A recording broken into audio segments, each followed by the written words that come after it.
더샵 신길 센트럴시티의 5구는 최소 정도 저렴하다고 할 수 있고요. 다문화 학생 비율이 꽤 높은 곳입니다. 이 가점이 꽤 되시는 분들은 넣지 말까? 라고 고민하시고, 가점이 좀 적으신 분들은 그래서 청약을 해도 될지 안 될지 이런 얘기를 해보죠. 안녕하세요, 오분임장입니다. 오늘은 최근 논란이 많은 단지, 그러면서 여러분들이 가장 관심이 많을 단지 더샵 신길 센트럴시티를 분석해보는 시간을 가지겠습니다. 자, 최근 서울 부동산 시장이 어떻죠? 서울 아파트 좋은 건 알겠고 사고 싶지만 다주택자 양도세 중과 이슈 때문에 상급지부터 급매가 나오고 있고, 이게 혹시 중하급지까지 영향이 있진 않을지 아마 이런 게 걱정되실 겁니다. 왜 걱정이 되냐고요? 오늘 말씀드릴 더샵 신길 센트럴시티가 바로 그런 영향권에 있는 단지거든요. 그래서 이 가점이 꽤 되시는 분들은 넣지 말까? 라고 고민하시고, 가점이 좀 적으신 분들은 분위기 안 좋아지면 내가 가능성 있지 않을까? 라고 고민을 하시는 것 같습니다. 그래서 여러분들의 이해와 선택을 돕기 위해 짧은 영상을 준비했고요.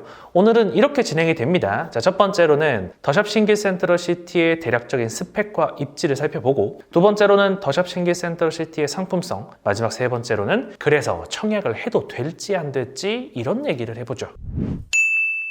자, 먼저 단지의 스펙과 입지를 분석해 보겠습니다. 위치는 서울시 영등포구 신길 413-8번지 1원에 들어오며 용적률이 300%를 거의 다 찾아 먹었죠. 지하 3층, 지상 35층, 총 16개 동, 세대수는 총 2054세대, 주차대수는 2720대로 세대당 1.32대, 즉 굉장히 큰 대단지 아파트라 할 수 있고, 세대당 주차대수도 서울 시내인 걸 감안하면 이건 적다고 할 수 없습니다. 제가 기준을 어떻게 잡아드렸죠? 서울처럼 대도시라면 세대당 1.3대, 외곽으로 갈수록 1.5대 정도는 되어야 그래도 주차가 괜찮은 수준이다 라고 했죠. 서울은 현재 투기과열지구이자 청약과열지구로 묶여있죠. 그래서 다음과 같은 조건은 필수적으로 챙겨보셔야 합니다. 자, 당해라면 서울 2년 이상 거주자, 기타 지역은 서울 2년 미만 거주자 및 수도권 거주자여야 하고, 재당첨 제한 기간은 10년, 전매 제한은 3년, 거주 의무 기간은 없습니다. 자, 그럼 이번엔 가장 중요한 입지를 봐야겠죠? 공식 홈페이지에 있는 위치를 보셔도 되지만 제가 좀 더 객관적으로 말씀드리면요, 오른쪽으로는 신길 뉴타운이 위치해 있고, 위로는 여의도와 영등포라는 일자리가, 아래로는 구로가산 디지털 단지가 가깝고 7호선이 또 도보권이기 때문에 왼쪽으로는 광명, 부천 방향으로, 오른쪽으로는 강남 방향으로 가기 좋습니다. 게다가 곧 개통 예정인 신안산선이 바로 오른쪽에 들어오기 때문에 바로 위 여의도 접근성은 더 좋아지겠죠. 즉 일자리 측면에서 여의도,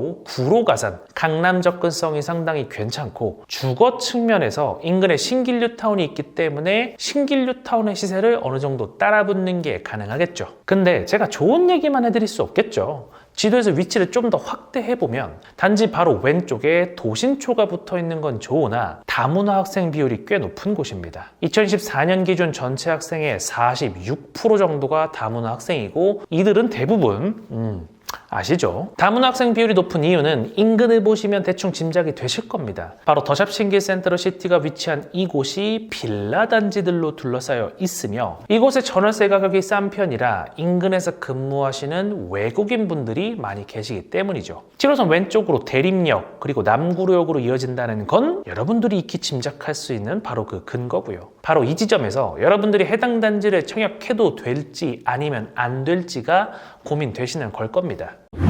그럼 이번엔 더샵 신길 센트럴시티의 상품성에 대해서 말해볼까요? 브랜드는 더샵, 즉 포스코에서 시공을 하는데, 저희도 최근 광고 영상을 통해 더샵 브랜드의 아파트를 많이 소개해드렸죠. 솔직히 요즘 포스코 잘합니다. 그래서 브랜드 측면에서 레미안, 자이, 푸르지오보다 약간 서운한 감은 있어도 브랜드 네임밸류가 엄청 떨어진다? 그렇게 보긴 어렵고요. 이곳이 지주택을 통해서 들어오는 곳이긴 한데, 지주택은 초기 단계에서 문제가 되는 것이지 더샵 신길 센트럴시티처럼 이미 분양까지 가는 곳에선 전혀 문제가 없습니다. 혹시나 지주택이라는 것 때문에 청약을 망설이신다면 지주택 문제와는 전혀 상관없다는 점 미리 알아두시고요. 평형 구성은 51 타입, 59 타입, 74 타입, 84 타입으로 나왔으며 전체 세대 총 477세대를 공급하고, 51 타입이 150세대, 59 타입이 202세대, 74 타입이 72세대, 84 타입이 53세대로 중소형 국평이라 할 수 있는 59 타입이 가장 많이 배정되었다는 걸 볼 수 있는데요. 사실 여러분들이 가장 궁금하신 건 그래서 이거 가격 괜찮은 거야? 청약해도 되는 거냐고. 이거 맞죠? 그럼 바로 가격을 보시죠. 51 타입은 11억 3천에서 12억 5천, 59 타입은 13억 2천에서 14억 5천, 74 타입은 15억 4천에서 16억 7천, 84 타입은 16억 8천에서 18억 8천 이렇게 책정되었는데요. 여러분들이 가장 관심 있어 하시는 59와 84를 기준으로 비교해 보면 59 타입 먼저,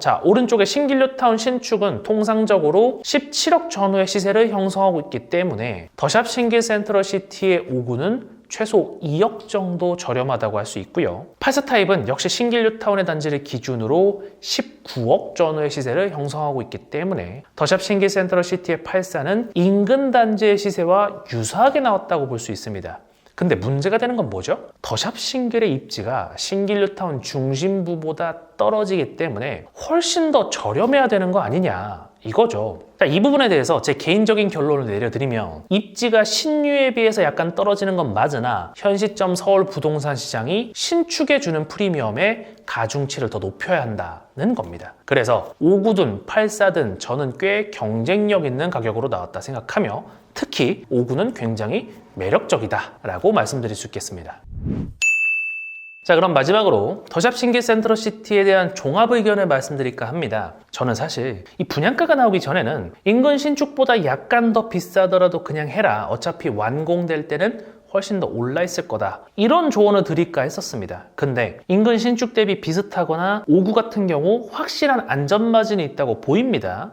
그 근거는 또 공급량입니다. 서울 공급을 보세요. 앞으로 2030년까지 신축 거의 없다 보시는 게 맞습니다. 이건 팩트예요. 입지가 조금 떨어져도 지금 이 신길 더샵 같이 입지가 조금 떨어져도 부족한 공급 때문에 수요는 넘칠 수밖에 없는 구조가 만들어지고 있습니다. 지난 24년에 분양했던 마포자 힐스테이트 라체스, 즉 라체스의 당시 분양가를 보세요. 59가 13억대, 84가 17억 전후죠. 근데 현재 가격을 보세요. 못생긴 평형도 거의 30억을 호가하고 있습니다. 라체스가 좋은 입지냐고요? 그럼요. 굉장히 좋은 입지죠. 근데 이게 2년 만에 거의 2배가 오를 정도로 좋은 입지냐고요? 솔직히 그건 모르겠는데요. 사람들이 그래서 이걸 알고 있는 겁니다. 신축이 진짜 없겠구나. 참고로 전 더샵 신길 센트럴시티의 조합원이 아닙니다. 제가 진짜 조합원이면 이렇게 티나게 광고하지도 않죠. 그냥 투자를 하는 사람으로서 눈에 선하게 보이는 전망을 해드리는 것일 뿐이고요. 그럼에도 분명 해당 단지가 맞지 않는 사람들이 있을 겁니다. 그럼 각자의 성향에 맞는 선택을 하면 되고요. 부디 여러분들에게도 좋은 결과가 있길 바랍니다. 그럼 다음에도 돈 되는 컨텐츠로 찾아뵙겠습니다. 감사합니다.